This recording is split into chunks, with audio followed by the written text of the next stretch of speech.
Hey guys, welcome back to Seller Sessions. Today I bring back Michael Hartman. How you doing, mate? Not too bad. How are you, Danny? Yeah, good. It sounds like you've had a bit of a stressful time, but getting to the key thing first. Let's talk about reviews. I'd done a show with Chris McCabe just recently where Amazon literally swinging the axe and taking a lot of people out of the game on the reviews. But being with yourself and the agency and your own accounts and stuff, you've come up with a method, from my understanding, of starting to gain back those reviews. So do you want to give us a bit of background on what's happened and where it all led to? So for the latest review sweep, uh, some of them came back organically and some of them didn't. The ones that didn't come back organically, we basically instituted a method of harassment on Amazon. A lot of captive team cases and doing a lot of cases and escalations.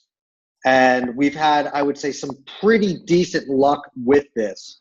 But to get some reviews back took anywhere from like 1 week solid of work. And we're talking 3, 4 hours a day working only on getting reviews back. And on other cases, we haven't had so much luck. It really depends. And Yeah. we'll have different people call in saying that they're different members of the company. The best line that I like is, if I don't get these reviews back, I'm going to lose my job. I don't want to lose my job. Trying to evoke like that emotional response from someone inside of Amazon who wants to take pity on you. And that seems to have Okay. worked. So If you can get like an emotional response out of like a captive team manager, some things just seem to happen where they're like, we can't help you. And then the next day your reviews are back. cool. So let's pick this apart because obviously you tried various different strategies. We've jumped around there. Let's take back a step back. Explain to the audience what the captive team is. Most of the audience are knowledgeable in this area anyway. But do you want to explain who the captive team are? The captive team kind of control the back end of Amazon depending on which part of the captive team you're going to. So you have catalog captive and then you have FBA captive. We hit up the catalog and the FBA captive team, and they control like the back end of Amazon. They have extra tools that normal people don't have. They basically control the back end. Yeah, So and there's a step, isn't there? Because you've got to get past the first line of defense with the correct. people reading from a script. You know, the guys that pick up and go, "Hi, yeah, this is Amazon, and I'm now reading off the board here to give Yeah, you yeah, yeah. stuff that you already know about, but I'm going to read it out anyway with no full stop." So to get past that bunch of people, what have been the steps? You raise a ticket, yeah, I raise a ticket sometimes for something completely different that the first line of people don't have the tools to do, like all right, screwing with. you throw 'em off the scent. So you Yeah, yeah, yeah. use you purposely find something that's way out their jurisdiction, so they can't keep you guarded. They It's can't like they hold argue. on to you. Yeah, they Yeah, can't argue with me. So I will talk about something with nodes, yeah, and they don't have access to nodes. I know this. So we'll talk yeah, about nodes and we'll go from there. I know some people who are doing like 2 phone calls at one time from the same account to yeah. open 2 different tickets at the same time. Right. Um, and just try to get to that second tier. If you can get to the second or the third tier, as I call it, these are the Hmm. people you want to go to. And you want to Yeah, try and invoke that emotional response. yeah, More than likely, they'll open a case for you on your behalf, yeah, which from my understanding, and it seems to be true, is if someone inside of Amazon is sending an email to someone else inside of Amazon, it's much more effective than if you're sending an email. yeah. Of course. So they're more likely to get read. You're not going to get a dummy email back or something like this. And if you get Yes. enough of these things in the thing, they're going to be like, this guy's not giving up. Let's just go for it. Let's give it to him. Yeah. So on So some instances, we've gotten a lot of reviews back. On other ones, we haven't been able to hit the mark yet. We're still working on those. And it seems like if you lose reviews, one yeah, thing to do is have screenshots, have evidence of the reviews that you had. yeah. Get the permalinks if you can, Hmm.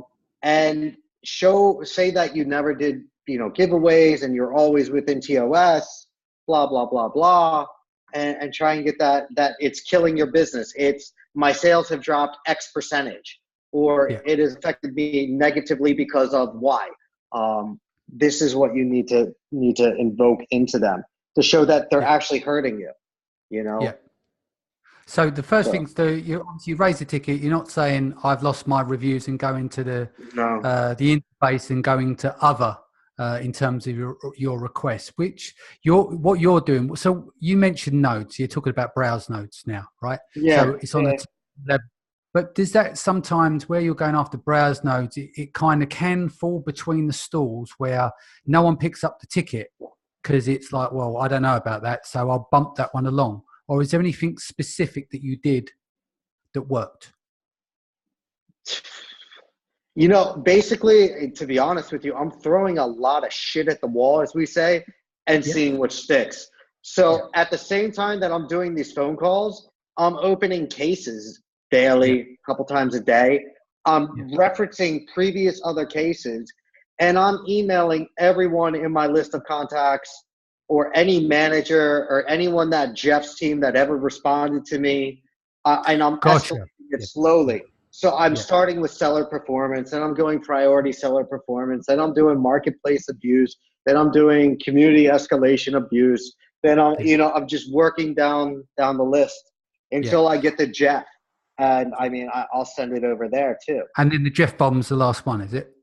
There's a couple other ones out there, but no offense, I'm not giving those out.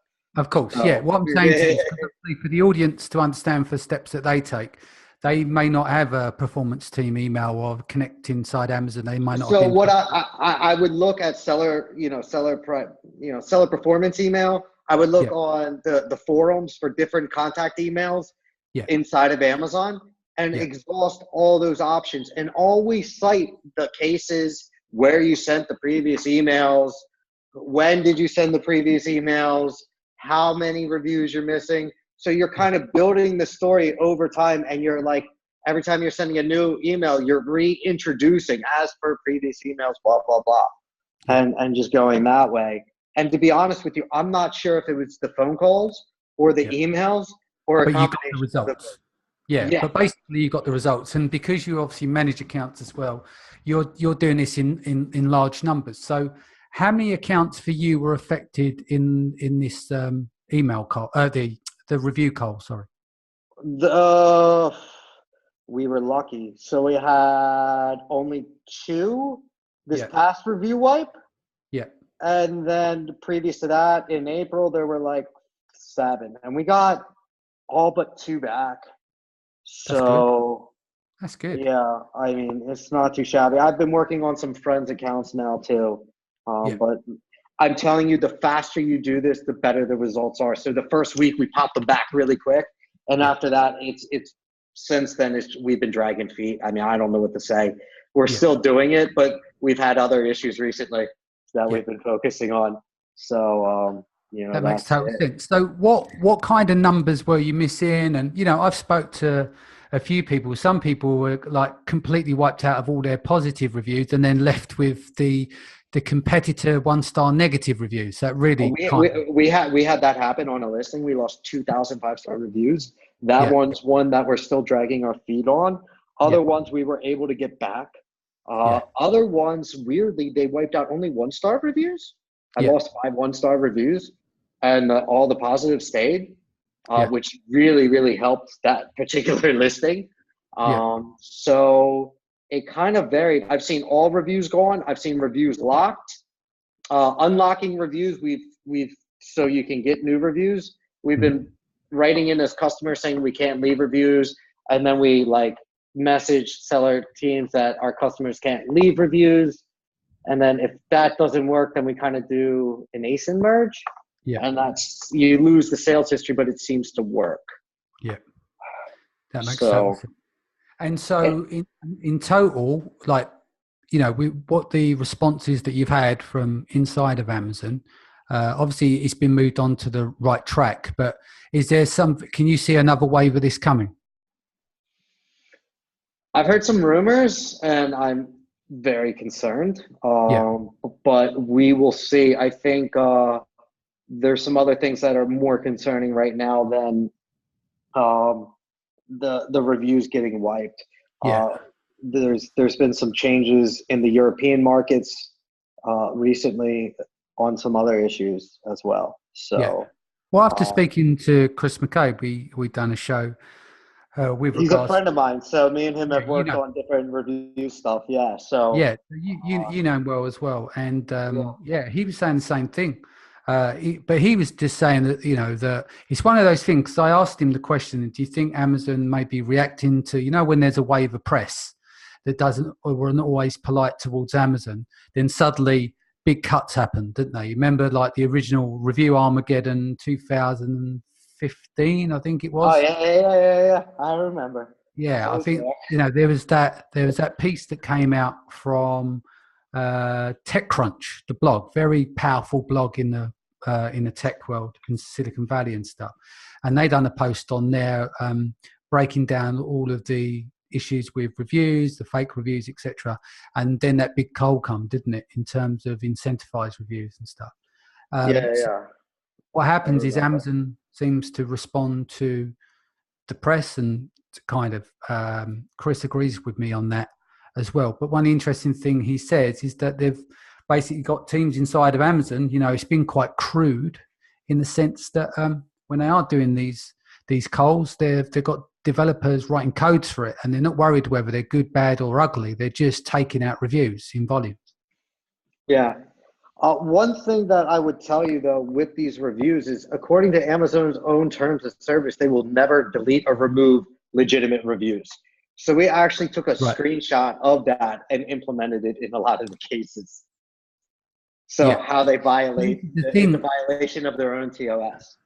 Not like they I care, but it's remember. just, building the case. Yeah.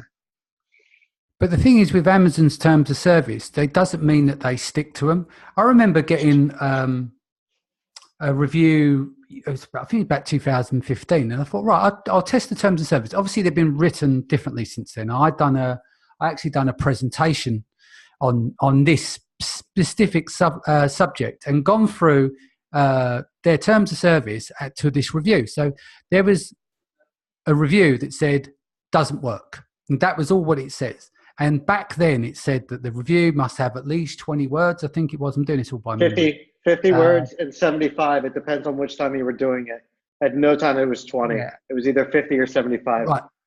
Oh, there you go. 50 or 75, and it had to be articulated in such a way that the community could understand, and that was the whole benefit of getting the reviews, etc., etc. So I took that review and I took their terms of service and broke it down, and I sent in, and I got the same cut and paste email back from the teams. I just kept opening new tickets, and it was the same cut and paste text. So even though the terms of service is there, the response to me then were purely guidelines.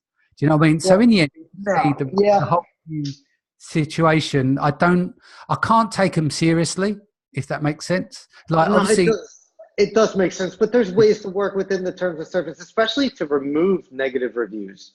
So you can actually still quote, and I've done this recently as of last month. I did it. Um, you can still quote old TOS, and some of the people won't even notice, and they'll just remove the reviews.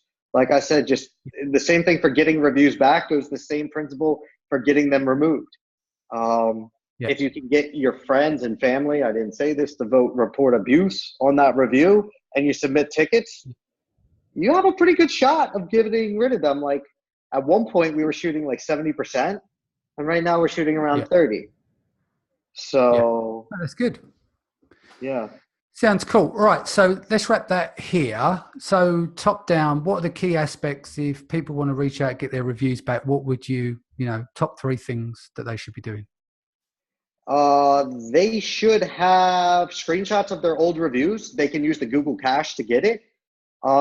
They should bombard Amazon with a lot of cases, as bad as that sounds. And if they have Yeah, brand registry, there's a specific tab in there just for reviews, and it's a different team, and they're more susceptible to helping you, especially when either yeah, getting the reviews back or removing them. Removing them, they are yeah, legit. yeah. Makes total sense. Cool. All right. Well, look, let's leave that there. Best way people can reach you? Innoventic.com, INNOVENTIC.com, or Michael at Innoventic.com. Okay, sounds good. Guys, thank you for joining us. Michael, thanks for joining us. If this is your first time, don't forget to hit the subscribe button, and I'll see you again in the next few days' time.